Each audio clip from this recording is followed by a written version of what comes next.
melaksanakan sholat minimal ya, yang wajib ataupun yang fardu, dia melaksanakan sholat satu hari satu malam dari pagi sampai malam sampai isya, itu ada 17 rakaat. Berarti kita ini di dalam setiap hari itu mengulang Al-Fatihah minimal 17 kali. Nah, maka di dalam surat ke-15 ini katakan bahwa aku turunkan 7 ayat yang selalu diulang-ulang. Ini jelas mengarah kepada surat Al-Fatihah. Sabur Masani dan Al-Quranul Azim juga sama ya. Al-Quranul Azim itu yang mengacu kepada Al-Quran ini. Nah, ayat itu menurut penjelasan para ahli telah diwahyukan di Mekah, dan menurut beberapa riwayat surah ini diwahyukan pula untuk kedua kalinya di Madinah. Tetapi waktu diturunkan surah ini pertama kali adalah pada masa awal kenabian Rasulullah SAW. Memang kadang-kadang tidak menjadi heran bagi kita ya, bahwa ada beberapa surat yang tidak diwahyukan dalam satu kali saja. Ya. Bahkan ketika Rasulullah SAW sudah hijrah menuju Madinah, ya, ada surah-surah yang selalu diulang lagi. Ya, kalau kita ketahui bahwa periode beliau 10 tahun di Mekah ataupun 13 tahun di Madinah, ya, bahwa di dalam setiap bulan suci Ramadan, ya, seluruh daripada surat Al-Quran ini direview atau dibacakan ulang kembali oleh malaikat Jibril kepada Rasulullah SAW. Ya, artinya kan kalau dilihat dari segi nuzul ataupun turunnya, ya ada beberapa surat yang memang diulang kembali, diturunkan kembali. Maksudnya untuk apa? Seperti demikian. Inilah untuk penekanan yang lebih kuat lagi agar kita memberikan perhatian kepada ayat tersebut, kepada surat tersebut. Ya.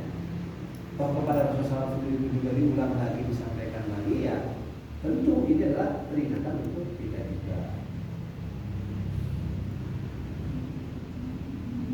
Kemudian itu tempat atau peringkatannya ya, tempatnya di peringkatnya itu sebelum hijrah, di masa awal-awal kenabian Rasulullah SAW. Kemudian nama-nama dan surah, nama-nama surah dan artinya. Nah, setidaknya untuk surah Al-Fatihah ini ada 9 nama untuk surah Al-Fatihah.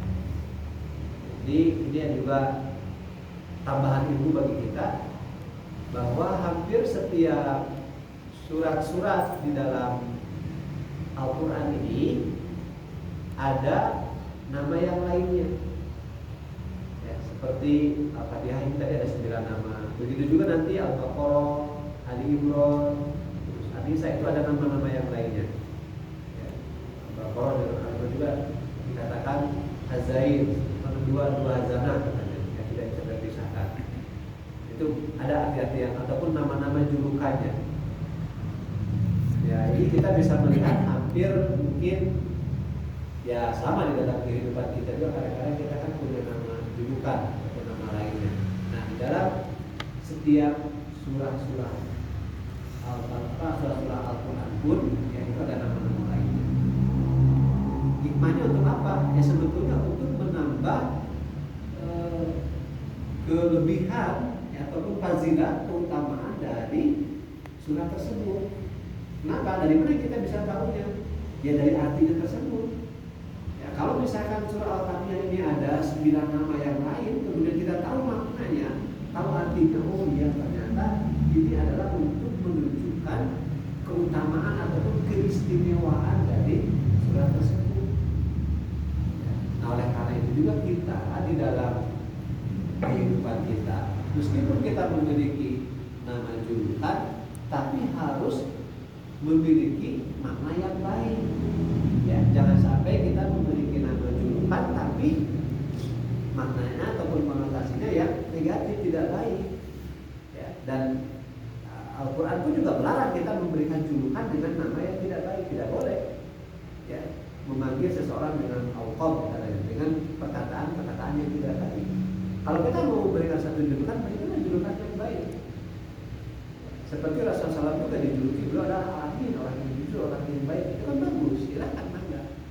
Tapi kadang-kadang di kita kan dalam kehidupan kita sehari-hari ada yang memberikan nama-nama julukan itu malah yang menjadi jeleknya kan gitu. Nama bagus-bagus dikatakan si orang jadi anu misalkan. Banyak kita yang seperti itu, bisa perhatikan. Itu tidak bagus. Karena apa? Karena ketika namanya itu, misalkan nama julukan tersebut diucapkan dan sering dibilangkan sama orang, itu mau tidak mau akan melekat dan menjadi satu dorongan. Nama bagus-bagus dari sekolah dipanggil dengan jadi anu, kan? Karena tidak bagus. Nah, tidak boleh seperti itu. Ya. Jadi kalau kita misalkan memberi julukan pun juga pada siapa saja, ya harus memberi julukan yang baik ataupun nama yang baik. Nah, yang pertama tadi untuk nama lain daripada surah Al-Fatihah ini adalah Fatihatul Kitab. Ya. Artinya apa Fatihatul Kitab? Kitab pembuka. Ya. Jadi pembukaan Alkitab. Ya. Pembukaannya Al-Quran ini ya Al-Fatihah. Kemudian yang kedua, ada ini diriwayatkan dari hadis At-Tirmidzi dan Muslim bahwa bersumber dari beberapa ahli ilmu hadis yang terpercaya bahwa Al-Quran ataupun surah Al-Fatihah ini dikatakan Fatihatul Kitab. Ini juga bukan bukan menurut kita ya, tapi menurut para sahabat melalui hadis. Memang salah satu tafsir yang paling dipercaya itu ya salah satu bagian tafsir daripada sahabat. Kenapa? Karena memang sahabat adalah orang yang terdekat dengan Rasulullah SAW, orang yang bertatap muka, bertemu, berinteraksi, berkomunikasi dengan Rasulullah SAW. Nah, Hazrat Masih Maud Salam di dalam buku Barakatun Doa, beliau di situ menulis 7 kriteria penafsiran yang dibuat oleh beliau. Nah, salah satunya itu selain Al-Quran ditafsirkan oleh ayat yang lain, oleh Al-Quran ayat yang lainnya. Kemudian Al-Quran ditafsirkan oleh sabda Rasulullah SAW sendiri. Ya. Nah, yang ketiga itu adalah Al-Quran ditafsirkan oleh para sahabat. Ya. Kenapa? Karena memang sahabat orang yang terdekat. Ya. Begitu juga nanti Al-Quran ditafsirkan oleh orang-orang yang mendapat wahyu dari Subhanahu wa Ta'ala ataupun yang disucikan. Ya. Kemudian juga Al-Quran ditafsirkan oleh tanda-tanda ataupun ayat-ayat yang ada di dalam tatanan dunia ini. Itu juga bisa menjadi penafsir. Dan beliau ada 7 kategori penafsiran Al-Quran. Salah satunya tafsir dari para sahabat tadi. Nah, para sahabat di dalam hadisnya sepakat bahwa untuk nama atau julukan surah Al-Fatihah yang pertama itu adalah Fatihatul Kitab, yaitu kitab pembukaan atau surah pembukaan Al-Kitab. Nah, kemudian nama yang lainnya ya surah Al-Fatihah ataupun Al-Fatihah saja. Jadi tadi Fatihatul Kitab ya boleh kita ringkas ya sebagai Al-Fatihah yang biasa kita kenal sekarang ini.